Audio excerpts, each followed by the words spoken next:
Welcome to today's webinar. We're going to do an Ask Me Anything on Next Gen Pen Test featuring Bugcrowd CSO David Baker and VP of Researcher Growth Jason Haddix. Thank you, Olivia. Glad to be here. Hey, everyone. Well, let me introduce myself. I'm David Baker, Chief Security Officer at Bugcrowd. I run security, IT, and operations. Operations consists of the ASCs who triage and validate, our customer success team, as well as our solution architects who help launch our customer programs. Prior to Bugcrowd, I served as the CSO for Okta, and prior to that, I was the VP of Professional Services at IOActive, which is a security research and consulting firm out of Seattle.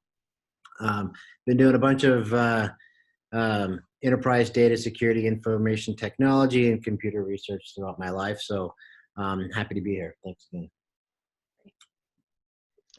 My name is Jason Haddix, and I am the VP of Researcher Growth here at Bugcrowd. I work with our clients and our researchers to create kind of relations and recruit and educate our researcher base right now. I'm a former researcher myself on the Bugcrowd platform. I was #1 a couple years ago and still hold somewhere in the top 30 of the rank on the leaderboards. And I'm here to kind of talk about it because I have a lot of experience from my time as the Director of Penetration Testing from HP Fortify. And right. David glossed over the most impressive part of his intro, which was being at NASA, which is he's actual rocket scientist. It's great. Well, that makes it sound like it's all been downhill since. Anyway, it kind of has been. No, I'm just kidding. All right, to give a little background on who Bugcrowd is. So Bugcrowd is the #1 crowdsourced security platform. It was founded in 2012 by Casey Ellis, who recognized, a slew of problems in the security space, from resource shortages to, ineffective security architecture. So Bugcrowd is the first organization to introduce like a standardized platform for fully managed bug bounty and vulnerability disclosure programs, as well as next-gen pen tests. Exciting. Yeah, so now we'll jump right into questions. And if anyone has any questions, please feel free to include them in the chat. Cool. Great. Question number 1, how do you define pen testing? Well, that's a very interesting question. I think, Jason and I have seen, both of us, an evolution of how pen testing is both defined and has been approached over the years. So when I was running services at IOActive, pen testing was really a group of professionals who would identify vulnerabilities. They would be commissioned by companies to identify vulnerabilities in an application device. And then they would provide sort of proof of concept means by which those vulnerabilities could be, exploited. Write up a report, deliver that report, customer would use that report for whatever compliance necessary that means, take it to the board, so on and so forth. But it was really a means of taking a vulnerability analysis and then actually validating and showing how those vulnerabilities could be exploited. And I think as we've seen, and I'm going to let Jason also comment on this, there has been sort of an evolution of what that means. I think it's important to know that the actual idea of showing how the vulnerability can be exploited so that you can actually provide a risk rating is really the essence of this, is you have a vulnerability, you can identify it, and you can assign a risk because you can demonstrate exactly the likelihood of how it can be exploited and potentially the impact of how it can be exploited. Yeah, absolutely. That's definitely the evolution of kind of what we've seen. Back in the early days of what security testing in general was, it was more vulnerability assessment where we were scanning things with new technologies, and then that moved into the kind of show me phase where we're doing a lot of exploitation, and things like Metasploit came out, and pen testing really became synonymous with exploitation and proving that impact. And then as we matured, other definitions kind of came out. One was basically an objective-based pen test where it no longer matters how much you find or where the finding is. It's did you get to the objective, basically like a CTF or something like that. And now we've kind of evolved to red teaming, which is an extreme version of that, which opens up the scope of the testing to social engineering and physical access, and as well as wide open scope against an organization as a whole. So we've really had this evolution of these terms that a lot of people amalgamate with pen testing, and it's it's definitely something in our wheelhouse that a lot of our researchers are actually pen testers. So we see this a lot. Yeah, it's interesting. Like we can go to different customers and they will define pen testing like in all of those realms. Like, Yeah. like the vulnerability assessment where, hey, no, a pen test is really what this, and they'll describe what this is, and it's a red team. So it's interesting that we're putting this backdrop of this question in here because in essence, it really sets us up for defining what that next gen pen test really is. All right. So what are the challenges with traditional penetration testing? Jason, you go first on this one. You were a direct practitioner. You had all sorts of troubles there, huh? Oh yeah. So there's a lot of challenges with traditional testing. I think one of the first ones that comes up is it's a snapshot. It's a point in time. Basically, you get one test or you commission a series of tests over a year, and that's it. And applications nowadays are so agile that the same code base may not be that was there during the pen test is now drastically different 2 weeks in the future when the report's getting delivered for the client. So that was some challenges. There's always challenges with reporting and risk rating with these things, but really. And this is not for all firms, right? Like I know some legitimate, really great pen testers and firms, boutique firms who do this work. But really, what was happening in the evolution of our space and security assessment was people calling vulnerability assessments pen tests and people calling application assessments pen tests. And they were just really low quality. They weren't, they were using some automated tools, adding maybe a little bit of methodology on top. They were finding low value vulnerabilities.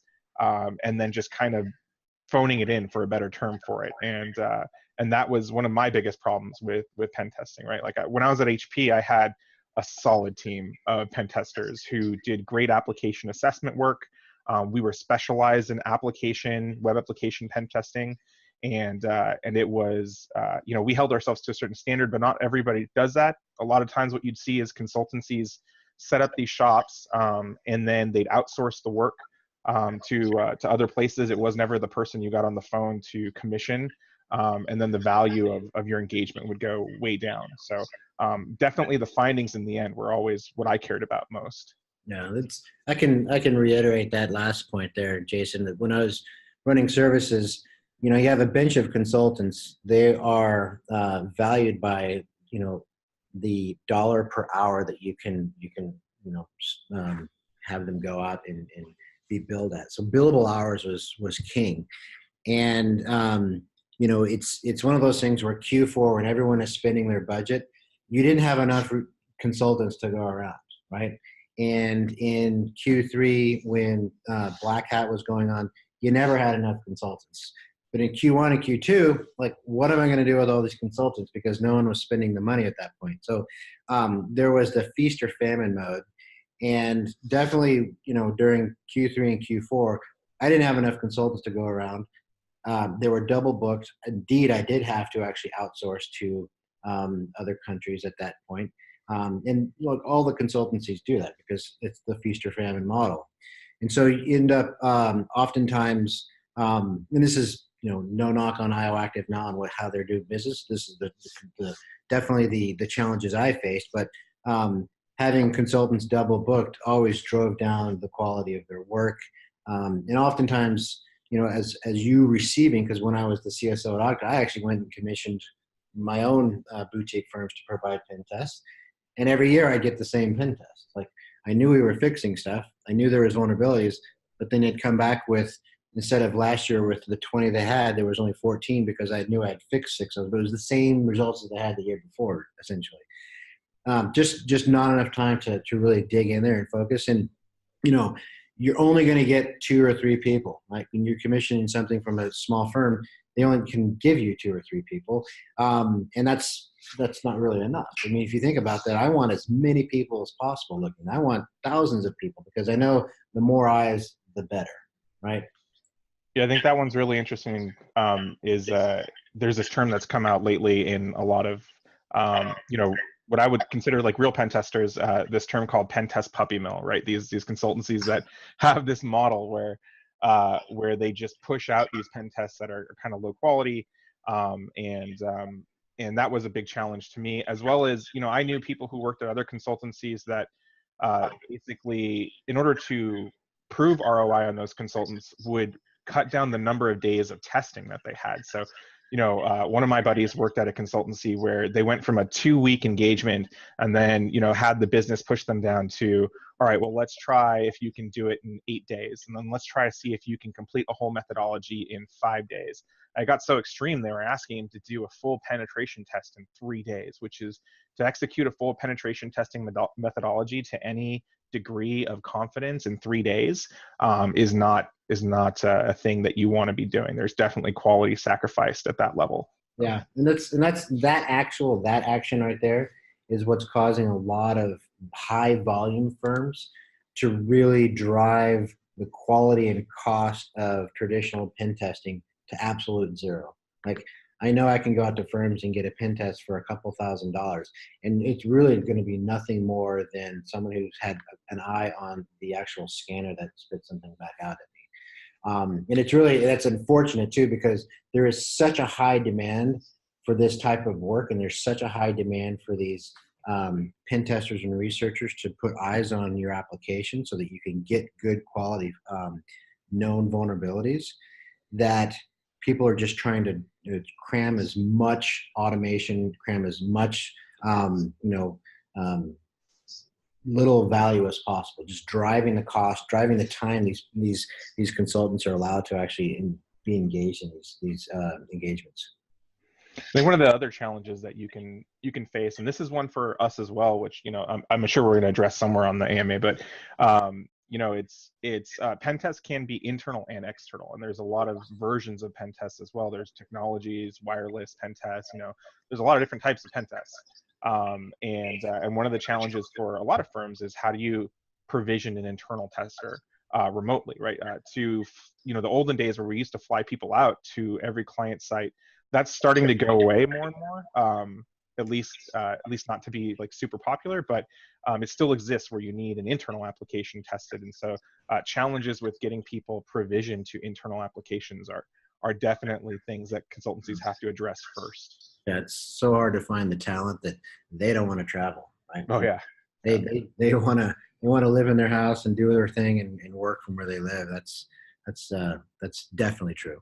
If I'm just being like super transparent, it was one of the big draws that got me bug hunting was no reporting, and I could do all my bug hunting from home. So as a researcher, I was pretty selfish in that way, but you know, I was a pen tester, and I had been used to just being a road warrior and writing reports all the time, and the platform, the Bugcrowd platform, and what I did here allowed me to take away the worst parts of that workflow and just focus on the parts that I cared about, the finding vulnerabilities. Yeah. All right. Question number 3. If there are so many challenges, why do organizations still do it? Well, there's definitely a mandate. You look at things like PCI, you look at HIPAA, and your typical compliance requirements is, you know, you have to have some sort of security assessment, and overall that has been equated to something akin to a pen test. And it's unfortunate because a lot of times these same sort of pen tester puppy mills are trying to provide PCI focused pen tests for just pennies.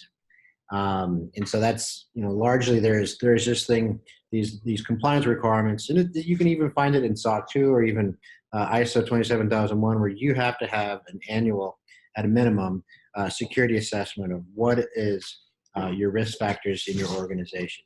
And I think there is also a very pervasive best practice within the security community that any security team worth their salt is going to have some sort of attack testing to understand what their vulnerabilities are. So go out and bring in a pen test, get an assessment done, and then, you know, from there, you know, work on the defenses, work on how you can take vulnerabilities and take them into your development crew and get them fixed. So it is a best practice to do it. But oftentimes we see that companies don't actually do it until they have a compliance requirement.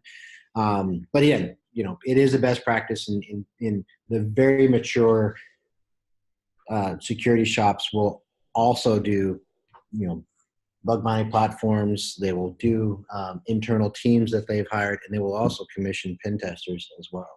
Like when I was a CSO at Okta, I had my internal team. I was leveraging the Bugcrowd platform, so I had around a couple of thousand researchers on my public program. I had outside firms that I was also bringing in once or twice a week or once or twice a year, just for very in-depth code review. And then I had customers as well. I would invite my customers to pen test me with their own crew. So it was like, again, that was like literally as many eyes as I can have on the problem. Yeah, I think just to echo what David said, it's become kind of a ritualistic thing. If it's mandated by your specific industry's compliance, then you absolutely have to do it. And what's funny is when you dig into these compliances, very few of them actually define what a penetration test is. They say you need to have some, you need to have one, and they go very high level into what the methodology of a pen test looks like. Like you need to do reconnaissance, and then you need to do vulnerability analysis, and then you need to do exploitation, and then you need to write a report. And like they define this cyclical thing that you see everywhere. You see this like graphic when you look up pen testing, but nobody knows what that really means. Like that doesn't say what technical checks are expected to be done. It leaves a lot open to interpretation, as if you can do it with an automated scanner, or you have to have people do it. And so really it's a challenge. It's become something that you do because you want to be compliant in a lot of spaces, and then how much you care about security is actually the litmus test, right? Are you going to engage the $2,000 scanning company to check off your compliance box, or do you care about security and you're going to engage a company that gives you actual value and finds security vulnerabilities for you? And so that's really the question that this leads into. That's like super important. So is there an alternative to traditional penetration testing? I think there's yes. I mean, a lot of our customers have been replacing their pen testing with actual bug bounty programs. There's a friend of mine who's the CISO at Slack. He actually, and he's very, very vocal and very public about this. Is like he runs his own bug bounty program, and that's what he leverages to show his auditors. That's what he leverages to drive security fixes within his development. He does not commission any pen tests. He actually runs his attack security through his bug bounty program. I think one of the things that we're seeing with our own customers, because we do have a lot of customers who are coming and saying, like, the bug bounty programs have provided me so much more value, so many more vulnerabilities, so many more ways to interpret and find exploits to those vulnerabilities.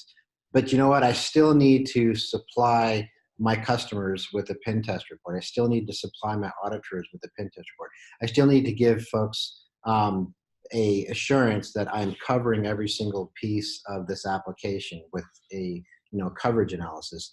And so that's where really what next gen pen testing is, where Bugcrowd has actually combined the idea and the value of a bug bounty program with the deliverables and the compliance-driven needs of the pen test, right? And so taking the two together, you're able to get so much more value, so many more findings, and drive so many more security fixes within your development team. It's still able to deliver those things you need for compliance, show the value, and show the reports to your customers, to your auditors, to your board of directors, and to really drive the things that you really do from a traditional pen test as well. Absolutely, I couldn't have said any better. And yeah, it was a well set up question, but yeah, absolutely. We're trying to take away all of the bad stuff in this model for both researchers and clients, and turn it into kind of a better standard. And so we're queuing up this next gen pen test offering to talk about today, actually. So there it is. There it is. Very cool. You kind of intro this one, David. You want me to talk a little bit about in the weeds stuff? Yeah, yes, please. I think it from a practitioner such as yourself, I think it's I think there is true value to be seen because he's already discussed sort of the things that as a pen tester was hung up on. So I think that there's a lot of value in having you sort of describe this, Jason. Cool. Yeah. So, I mean, we broke down a lot of pen tests, right? I mean, we know a lot of contacts in the industries. A lot of our researchers are pen testers. In fact, a majority are doing some kind of security analysis for their day jobs. And then we talk to our clients who provision penetration tests alongside bug bounties. And we talked about like what the difference in their mind was, and then what the difference was in the researchers' minds. And it really came down to a couple things. It's coverage analysis, methodology, and vetting were the most important caveats, and then reporting. So 4 caveats really in a pen test that gives them what they need for their compliance. And so coverage analysis is this idea of saying a lot of pen testers will just raise their hand. The consultancy that you sign on with and you execute a contract with will say, yeah, we're going to guarantee Joe is going to go do this pen test and he's going to look at everything. He's taking 2 weeks to look at everything. And one of the questions there was like, well, how do you know Joe is actually doing all of that? Like, where is the proof? And like 75 or 80% of the pen test consultancies out of there that we looked at, yeah, so we don't, that's a contractual thing. We don't actually provide any technical proof of our pen testers going out and doing that. And we heard customers over and over again say, I want some kind of good feeling that I know that my application was covered, what URLs were visited, what attacks were attempted, and stuff like that. So coverage analysis is something that we're bringing with this next gen pen test, where you'll be able to see coverage of your application as well as the type of attacks that were done. And then methodology was the other one, right? We talked a little bit about some compliance places or some compliance standards require you to execute a methodology. Well, with the ones that we could find, like the detailed PCI and NIST standards, some of the NIST standards, and then as well as ones that are accepted by actual pen testers, the Web Application Hackers Handbook and the Penetration Testing Execution Standard, those are all in-depth technical methodologies. So what we've tried to do is represent this best-in-breed methodology as an amalgamation of everything like that as the core for what we're going to do in next-gen pen test. And give you, with the coverage analysis, blend it together to show you exactly what kind of coverage and what kind of methodology was executed on your application. And so for the pen testers out there, the people who are going to do this work, we change our model a little bit. We actually offer researcher grants to pay for time instead of effort on some of them. And then the rest of them run very similar to a bug bounty program, where it's they just look for bugs and they find things and then they come back and report them, but they're not executing to a methodology. So we have 2 separate paths of workers at the same time that are executing this next gen pen test. And so that all funnels into the platform, which gives you a whole new type of reporting with these coverage analytics, this methodology, the attestation or the verification from the researchers. And then that all filters into the reporting you can give to the clients, which is, we've done a lot of work to ensure that this reporting looks and feels like your normal pen test report, but includes so much more value on the side of the customer because of the many eyes that are looking at this project. And the trust and verification, it's a whole new selection of crowd members. These are pen testers we've had in our crowd who have agreed to sign on to do these with us. They are background checked, verified through ID Verify, which is our secondary measure. And then they've been performing via trust metrics on the Bugcrowd platform for quite a while and have proven that they're in the industry of pen testing. So this is a whole new crowd that's going to be assessing these, very trusted at the highest levels of Bugcrowd. In fact, some of them I would consider friends and family at this point. So these are the tenets that we're building this service upon, and you can check them out later when we kind of release more information on the product. Yeah, it's, those are just, all the powerful things you want out of a pen test. And I think one of the things that's equally as powerful is imagine, think about it from, and this is how, obviously, as you think about it from the person who's purchasing, a pen test. Like, great, I purchased something, it's 2 people, 2 weeks, they found stuff that at face value, it's valuable to me because I have vulnerabilities. Think of how you can take that, and it's not 2 people, 2 weeks, it's 50 people, 24/7 by 365. like that value, and to be able to take that value and not have to pay more for that kind of value is so much more powerful. That's what next gen pen test is all about. You're taking something that was very time bound, very expensive, but at that time bound created value, and you're going to just give that same value all throughout the year, right? And just this is the focus here is taking the virtues of a bug bounty program. You have so many more eyes, so many more talents producing all of these findings, and then you're basically tying it together into the value that customers need really all year round, right? Here I can get a report when I need it, deliver it to my auditors when I need to, get a coverage analysis when I need it, and deliver it to whoever I need to right there. That's just the powerful, and this is what makes it next generation, right?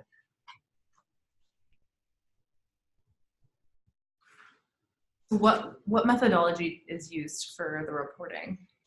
That's a good question, and I'll let Haddock define most of this. But there is the idea of a methodology according to PCI, or there's NIST, and I know he touched on a couple of other methodologies. But these are methodologies that would drive a report that we would deliver to a customer. But I think what makes the much more powerful methodology is that we are combining those specific sort of types of methodology, and we're basically overlaying with the bug hunters methodology. And many of the bug hunter methodologies invented by Jason Haddock himself and refined, so that allows the researchers to provide the individual compliance-driven methodologies or standard-driven methodologies, and just go much deeper, much broader, with much more accuracy. Yeah, I think that we base. I mean, when you talk to me about methodology, honestly, there's two levels of talking about methodology. It's like the high level structure and workflow of a penetration test or a security assessment, which is that cyclical type of like vulnerability assessment, exploit, pivot, recon, and it's like this circular like type of thing. I really focus on the nuts and bolts of a methodology, and so the ones that had that level of detail. And the one that I built myself in my time at HP, and then I do talks on about common bugs that we're seeing on the platform, and do data analysis on what researchers should be looking for. We're kind of mashing that all together. But what we've done it is in a way that say like, okay, let's say you actually care about for your auditors the PCI standard, then you can just click the PCI button and be like, okay, yeah, all the checks were tested for PCI DSS verification. Or if you care about OSTMM. The ones that had the most beef to them, honestly, were really the more technical guides out there. The pen testing execution standard, the web application hackers handbook methodology, the OWASP testing guide methodology. Those were all application based. And then for network, it was a very little bit of NIST and OSTMM, and PCI had some definite in-depth stuff in the last draft version. So we've taken all of that and kind of mashed it together. But you can also string it out from each other and present whichever one you want at the end of the engagement to whoever it is, your board or your auditor or whatever like that. So that's the kind of plan we're going into right now. And then we're also not forgetting about like edge cases and new technologies. Like that's what Bugcrowd is really cool for, is that the researchers find stuff that's honestly not in those methodologies. There's been several classes of vulnerabilities that didn't exist in those methodologies when we did research on them. And that's the beauty of doing this, honestly, service, is because you get that technical depth and that new school type of thinking and those new vulnerabilities, even though they weren't prescribed maybe by a methodology that a consultancy was following by the book. So that's another value point.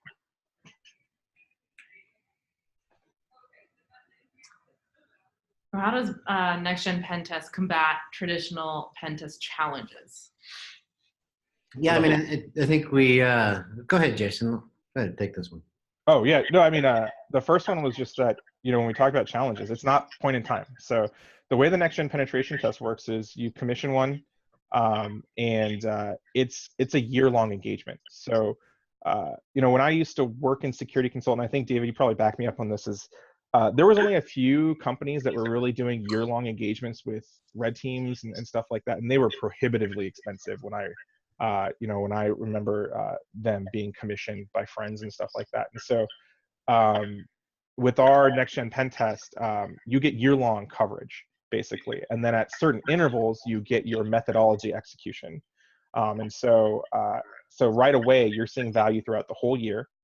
And then all of the other things we've already talked about, the reporting, the coverage analytics, the methodology, the fact that you get many eyes on the project, 25, 50, 75, something like that, depending on your appetite for how many people you can handle in the application. You also have integrations from the platform as well. So I've never seen a PDF report from a pen test mill be able to integrate with Jira before. I've always seen friends of mine have to parse that data into Jira. We have direct integrations to alert you via Slack, via Jira, create tickets for your development, and really tie the pen test to your development team, because that's where we see the most value is when you can get this data to the right people the quickest and the most succinctly. So those are some real value points to get the pen test working with and kind of the DevOps kind of mindset with the organization. Yeah, I think it's interesting. The first point is some of the what I would call an interesting contrast. It's like I recall working with companies where they actually wanted 2 people to be dedicated pen testers for an entire year. And I remember working out individuals and finding staff and staffing those projects. Those were projects that were well in excess of $1 million a year, right? So, and there was 2 people like full time to do that work, and they largely had to be on site, and it was very difficult from a quality perspective, very difficult for me to ensure, because you had to sort of have these remote researchers, so on and so forth.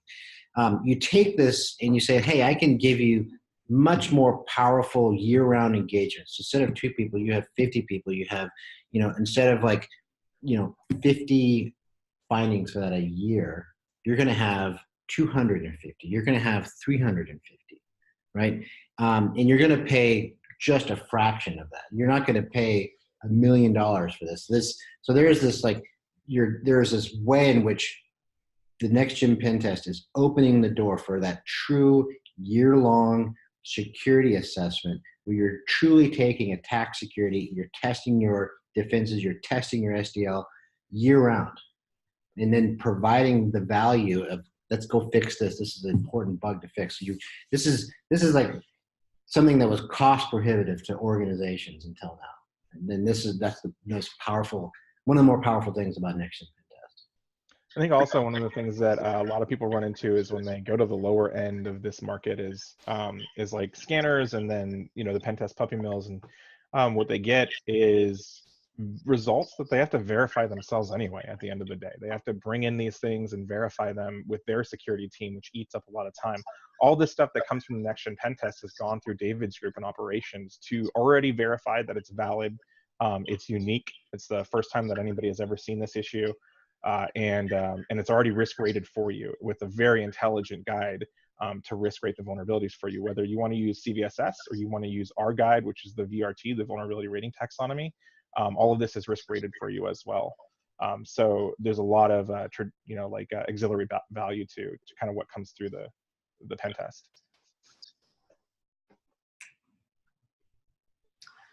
So what kind of ROI can a customer see from going with a Bugcrowd Next Gen Pen Test?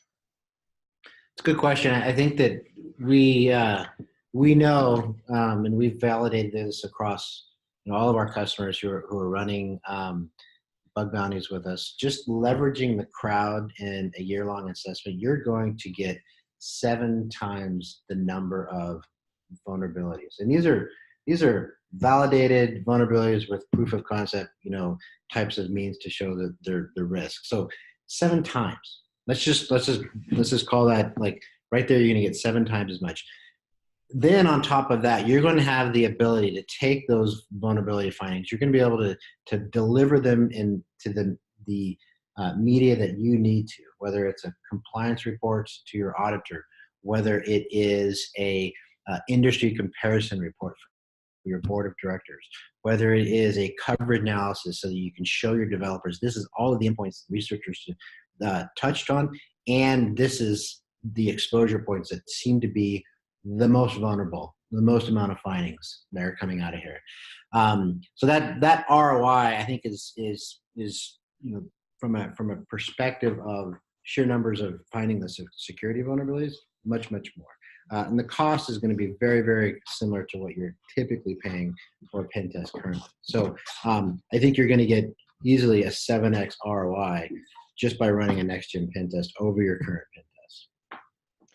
Yeah, I think David and I have both been involved in betas we've done of the next-gen pen test, and we're actually surprised at the efficacy of the plan. 7 to 8x the vulnerabilities that our customers had seen before, and these are customers who ran 4 pen tests a year with like different shops, and they rotated shops through, and some of them actually published their findings about how the Bugcrowd programs rated per their pen tests per their other pen tests. And so we're really confident that our testers and our researchers are the best in the business, can do this type of work and find quality vulnerabilities at a tremendous accelerated rate that proves basically a ton of value for our customers. So do we have any examples of companies using the next-gen pen test? Yeah, actually we have quite a few. Some of them run in private.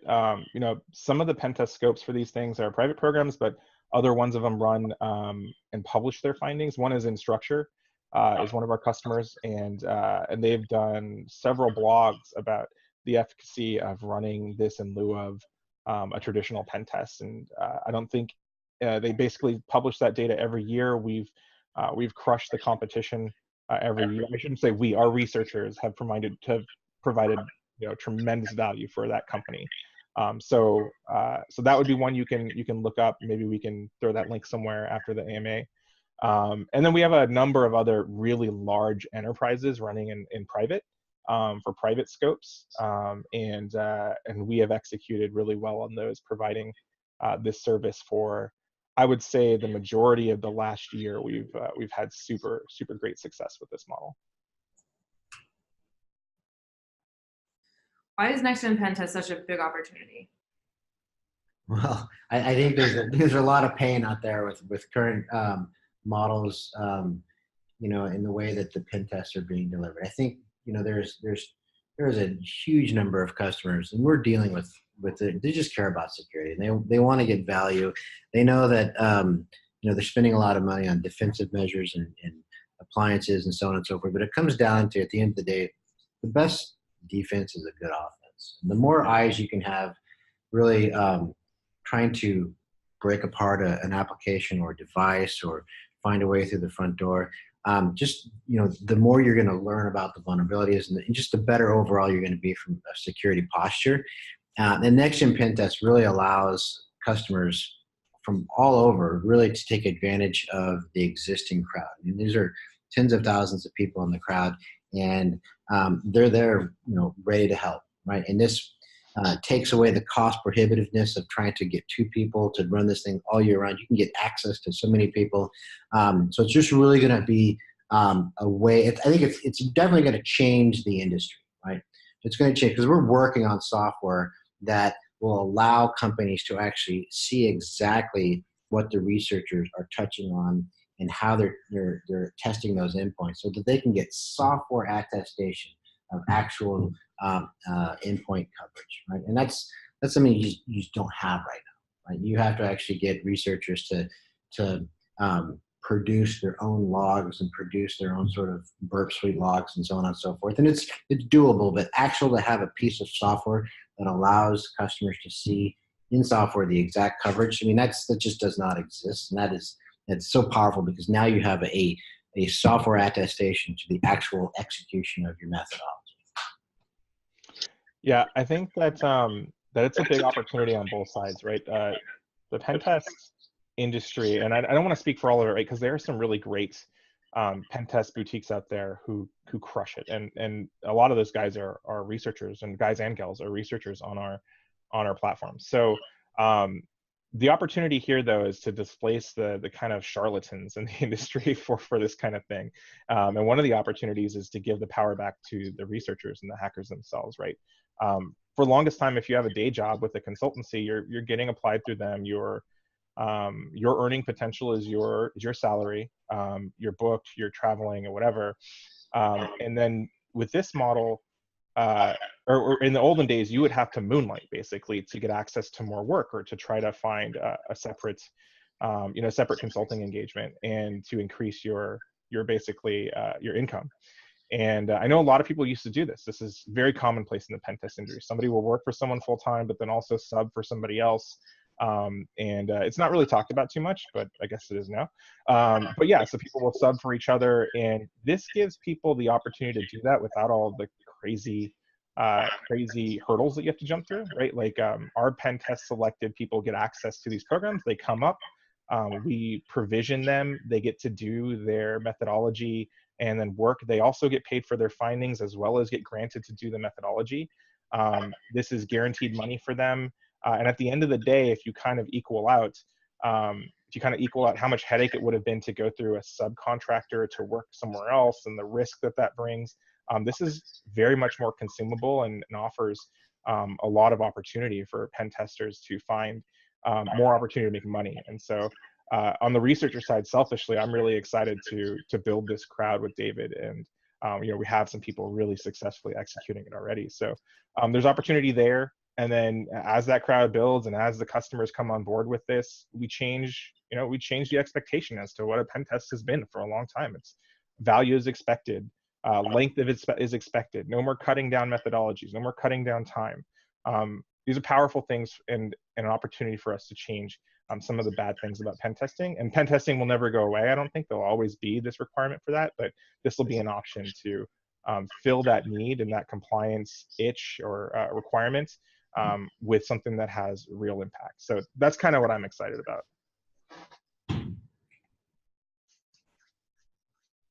Are there pen testers in the crowd today? Absolutely. I think we mentioned this a few times. There's definitely most of the crowd is a security professional. They do security analysis at some point during their day job, and a large majority of them are actual pen testers. I think it's, there's something that Jason said in the last question, like there's always going to be a need for, the pen testing. If you think about it, like the way that Bugcrowd and the platform are delivering this through next-gen pen testing, any sort of device that is like web accessible is a really, really ideal candidate. Or an IoT device that is web accessible. Those are very ideal candidates. And you have these boutique firms that are still going to specialize in that really high-end sort of research, device research-based code review types of analysis. So there's to be clear, there's always going to be a need to have those firms with the researchers or the consultants who could actually go on site to provide sort of that different methodology and approach to pen testing as well. Yeah, I think a majority of the people I've met in the crowd have some day job that's pen test related. It's definitely security assessment or security engineering, either offensive or defensive. I would say, if I just had the ballpark, I don't have any statistical data in front of me, I would say at least 80% of our crowd has some sort of day job that deals with security, or are trying to get into a day job that works in security as a career, which interestingly enough, this model has worked really well for people on our platform. Use their success on our platform all the time to get hired into security groups. And that's great to us too, because we see talent getting sourced to awesome companies that work with us. And so we've had a lot of really good success stories there, and then they get to work full time on a security team doing assessment usually. Like David said, there are some stuff that we're definitely not encroaching on, right? Like, and just being super transparent, we've had some tweets that position this product as like a replacement for everything, and it was misinterpreted a little bit. Like red teaming and breaking into offices and like some of the social engineering stuff. This is not that. Although we have run some awesome social engineering engagements through the crowd, and then the specialized stuff that certain consultancies do, we're not going after that, but we're definitely trying to raise the bar for anything externally connectable and anything internally that we can access with our traffic control VPN, which is one of the main technologies that this all relies on, both the coverage and methodology tracking. So so we're definitely looking to bring more of those projects to the researchers and appropriately pay them and just make this kind of like a better model. I think one last question. How do I know I can trust the crowd? Yeah, we do definitely vet our crowd. Haddix, why don't you take this one? Yeah, so David and I both work in this world. David's group, Researcher Success, is one of the only dedicated groups, or has been for quite a long time, a dedicated group that does researcher vetting. Researcher vetting can be cut down into, I think I mentioned earlier, but like 3 pillars. One is what we know historically about the researcher, which is how is their ability? Like, do they find bugs? Are they good? And then how is their trust factor over X number of programs and over interactions that we've had with them through the platform? How trustworthy are they? And then you get actual structured methods to trust them, which is like background checks, which was our first one.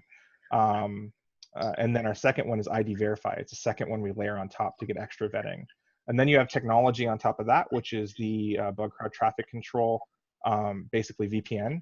And if you layer that all together, if you compare it to like a normal pen tester, like I don't think anyone ever asked for more than my resume when I worked at HP. Now I'm a guy who's very public and has written some standards and stuff like that. So, but I don't think many people are asking them for that type of data. With the next gen pen test and our crowd, we can prove to you that they're skillful. We can prove to you that they're trustworthy. We can show you what they're doing. It's more than any other consultancy I've ever worked with is able to show for these type of people. Yeah, and there's a very important intangible here, that one of the things we find with our crowd is that they really do govern themselves. These are dedicated security professionals, and this provides them an avenue of learning new things, collaborating with new people, and they're very interested in having this avenue open to them. So there's they're trustworthy in the fact that they want this avenue. Any researcher who tries to ruin this avenue is going to get ostracized pretty soon. The crowd regulates itself, and it's a very, very interesting yet intangible dynamic that happens. It's really fascinating to watch. The crowd really just sort of takes and protects their own, and also ostracizes those who are not behaving well. Correct. Cool. All right. So that brings us to the end of our AMA. If you have any questions, please feel free to send them through the chat, and we'll try to get those answered for you. Thank you, David. Thank you, Jason, for participating. And thank you, everyone, for joining. Thank you, Olivia. Thanks, everyone. Thanks, Olivia.